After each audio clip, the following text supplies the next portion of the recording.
Next up, I'd like to invite up one of our sponsors and a candidate for House District 31, Eric Klingeman. Woo!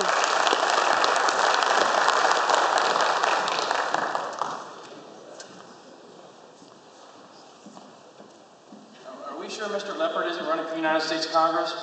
Those are a lot of the same issues that we're facing. So I am Eric Klingeman, and good morning. Have you seen the crazy flag signs out there yet? Yep. You know how many times I've been told that is so simple? Why hasn't somebody figured out to do that sooner? Yep. I hope to be that loud freshman voice in the United States Congress that find those solutions that we all look at and go, why didn't we do that sooner?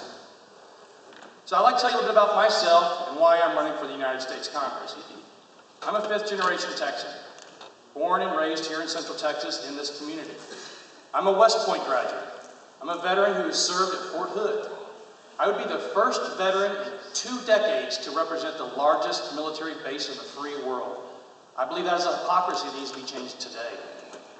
I'm also a small business owner. I have a master's degree in business, and I run my own business here in our district. When our country is facing a severe financial crisis, as we just heard about, you must require that. You must demand that. That has to be the expectation of every leader that we serve, that we ask to serve us in office. Now, our current representative is very polite, he's very moral, and he's very popular. And that's all fine. He's a good man. But our children deserve a country that is not just good enough. They deserve a country that is better, a country of exceptionalism, a country of drive, and a country of action. I believe in term limits. I believe in citizen-selected candidates. And I believe that a decade in office is not good enough.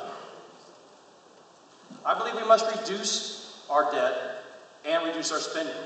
Then we must secure our nation by securing our borders. And then we must reform our tax code before it destroys us from within. Now, this is personal to me. I have a 2-year-old daughter, and her share of the national debt is $49,000.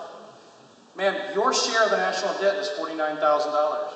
Sir, your share of the debt is $49,000.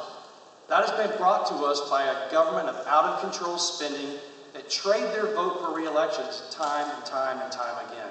We must stop this today so that we can take those critical and controversial issues like stopping our out-of-control spending by refusing to raise the debt ceiling. Now, we must provide for our national defense, but you must expect to have a United States Congressman who will vote no every time on every attempt to raise the federal government. Woo! Woo! I believe you also must expect to have a congressman who says, when he comes to Central Texas, I will vote against the debt ceiling, and actually goes to Washington and does that. Woo! Stop raising the debt. Second, as I said, I am a veteran. I do not believe that the next terrorist attack on America will come from terrorists flying into our country. It'll come from those coming across our border. Thousands do it daily into Texas, and that is a disgrace. We cannot send 3 American hikers anywhere near Iran without causing an international incident. Our enemies have more secure borders than we do. Now, this is not to mention those who are here illegally, the effects that they have on our healthcare system, on our education system, on our entitlements. Texas, New Mexico, Arizona, California. It's up to those states to defend our borders because the federal government has shown time and time again they will not do it. Woo! I hope to be that loud voice in Congress that brings those resources to Texas to lead that fight. Texas deserves to have leaders, and Texas will lead that fight. Third, will anybody in this room raise their hand and tell me that the IRS is the best we can do? We agree across the board. Every man, woman, and child believes that the IRS is failing us as a government institution. But where are our leaders of action? Where are our leaders of drive who are changing that from within? That will be the organization that ruins our country internally. The Heritage Foundation recently reported that 49.5% of Americans pay 0 in income taxes. Imagine if that were this room. They are here. They are here. They're in our district as well. But imagine if it were this room. They drive on the roads that these taxpayers pay for. They attend the schools that these taxpayers pay for. They take the entitlements that these taxpayers pay for.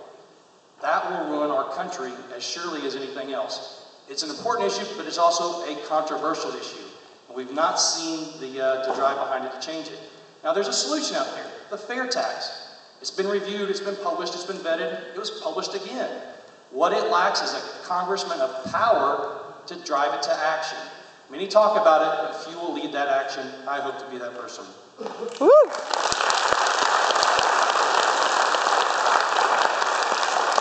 As you've heard time and time again from the people who stood at this microphone, our failure is that of leadership. We have right now the loudest voices in the House of Representatives with the Speaker, but also who's heard of Alan West? He's a freshman congressman. He's on Fox News every third day talking about the issues that face us on a daily basis. Now, just yesterday, he came out and said that about 80 members of Congress are communists.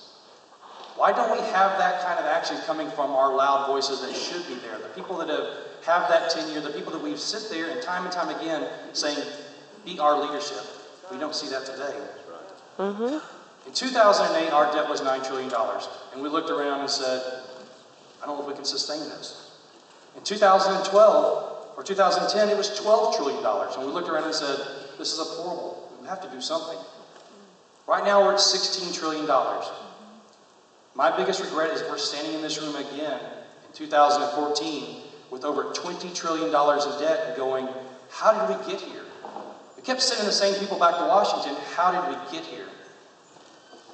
We need to stop sending people forward who are more concerned about their reelection than they are for serving the members of this district. That is the loud freshman voice we need in the United States Congress. That is the leader that I will try to be. That is the leader that you should demand from this district. So I am Eric Klingeman, and I am asking for your support. I think we have some critical and controversial issues facing us today, but the power of the people in this room can change those. The power of the people in this room can drive that to action. And I ask for your support to do just that. Thank you.